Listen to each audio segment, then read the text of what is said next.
J'accueille Xavier Couture.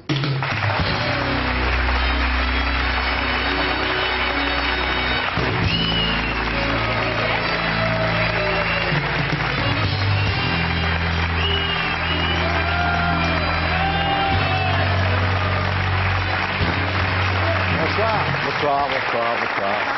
Bonsoir Xavier. Bonsoir Thierry. Il y a de la meuf ici, hein? La fendue. Ouais. Moi j'aime bien les poils. Ah bon? Ouais. Et alors comment on va faire alors Je ce sais soir? pas, je sais pas. Zoé? On verra. Alors Xavier, bonsoir. Après des études de médecine et de sociologie, vous travaillez dans la presse sportive, où vous vous illustrez en lançant un quotidien concurrent de l'équipe qui s'appelait Le Sport. Voilà. C'est vrai. Beau souvenir. Ouais. Très beau souvenir. Une équipe exceptionnelle. Ouais.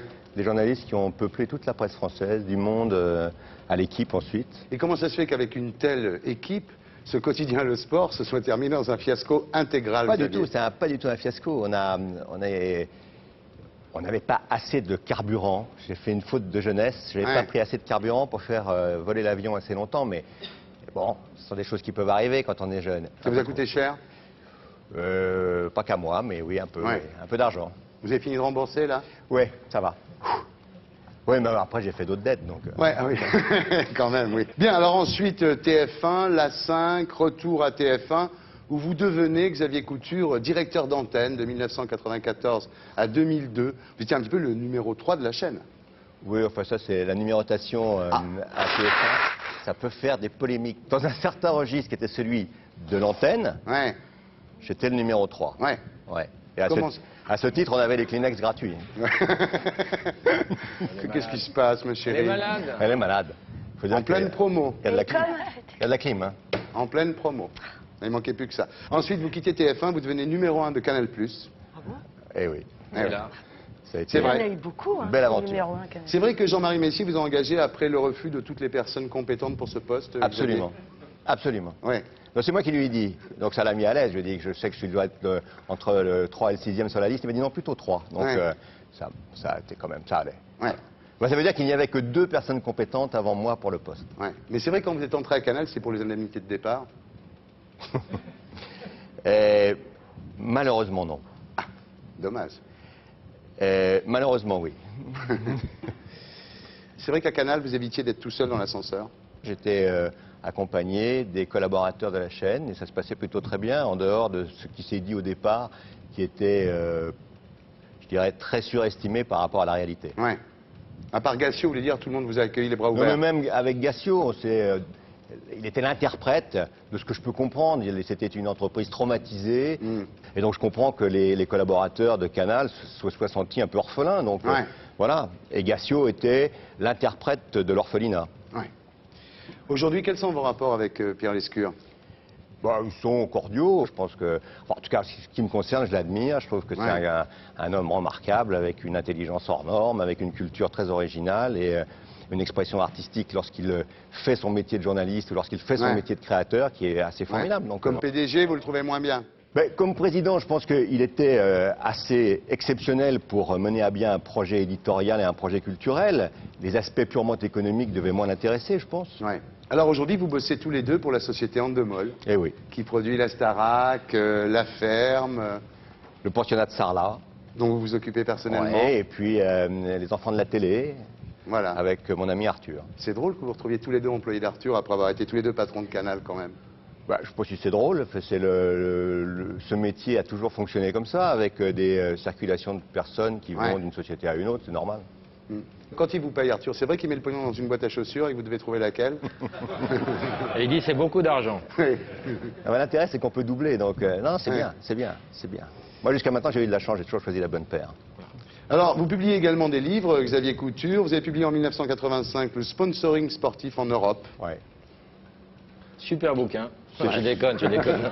Super bouquin, je vous en ferai cadeau. C'est pas un bouquin, c'est un essai sur Ouais. le sponsoring, oui.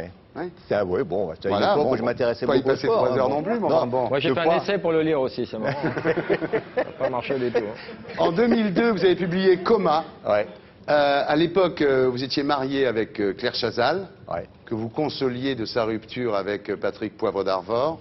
J'aurais plutôt pu consoler Patrick Poivre d'Arvor, mais il ne me l'a pas demandé. Vous aviez des problèmes avec les paparazzis, il y avait toute une histoire quand même, ça a été assez violent, non? Ça a été très violent, oui. Les photos de votre mariage à l'église qui étaient vendues à Paris Match, c'était Voilà. assez...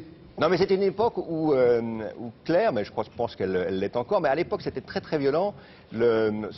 Sa liaison avec Patrick avait été très médiatisée.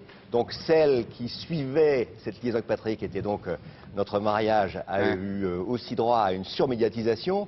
Et c'est vrai que comme les photos valaient très cher pour les paparazzi, cet argent À payer la pièce montée. motivait la violence. Voilà. Et donc les photographes étaient prêts à n'importe quoi pour avoir une photo. Moi je me souviens du jour du mariage, c'était invraisemblable.